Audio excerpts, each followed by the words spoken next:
su ma leen dégloo ba naan ma yàqal. waaye le dernier mot yow la revenir. waaw man la revenir. mais léeg-léeg nag ku dul juum amul ah yàlla rek a dul juum. mais man xam naa ni le président Macky Sall moom intact zéro faute.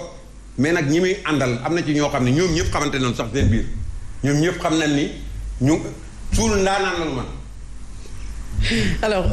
monsieur Mboup Mansour est-ce que une convocation ci procès boo xamante ne Barthélémy Diaz moom moo sàkku ñu def ko appel waroon na jur coow li jur violence bi ñu gis tey. waaw Fatou Abdou merci ci question bi je crois que une simple convocation jarul woon coow li yëpp am di am parce que comme ni ko monsieur Mbengue waxee donc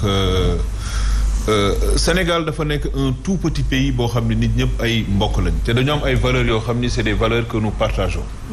mais yàlla bu la falee def la njiit il faut être au-dessus de la mêlée Barthélémy Diaz bu yàlla tuddee ni moom mooy nekk maire kenn mënul fexe ba du nekk maire moom ci boppam moom moo demandé appel il a demandé à être jugé pour seetal deram donc ki def loolu bañul dem wuyu ji mais suy wuyu ji man je me demande pourquoi est-ce qu'à chaque fois que nit ñi war a dem wuyu ji justice mais police nekk ci tali bi mais loolu il faut ñu xoolaat ko les forces de sécurité et de défense au Sénégal sont suréquipées mais moyens yi ñu génnee mais loolu lan moo ko fi jar mais gars yi duñu ay terroristes duñu ay bandits man mii di wax ak yow j'ai participé à X marche gis nga bu ñu ñëwoon suba dañuy dem marche palais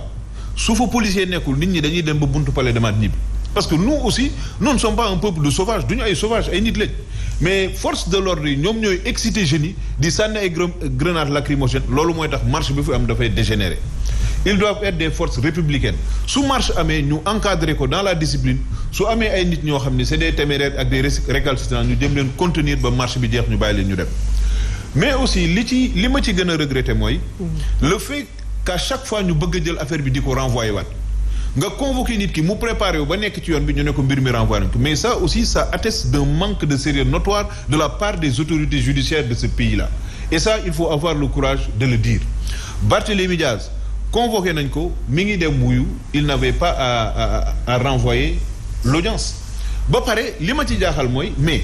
Barth est un maire. mais procès bi xam nga 9h la tijji aussi. waaw mais bu fekkee ne Barthélémy yeex na dem ses avocats étaient sur place même si dañuy wax en matière pénale il faut que moom ci boppam bi nga xamante ne moom la ñuy juger mu teew mais comme teewul ba waxtu wi jot est-ce que du loolu moom moo tax peut-être ñu renvoyer le procès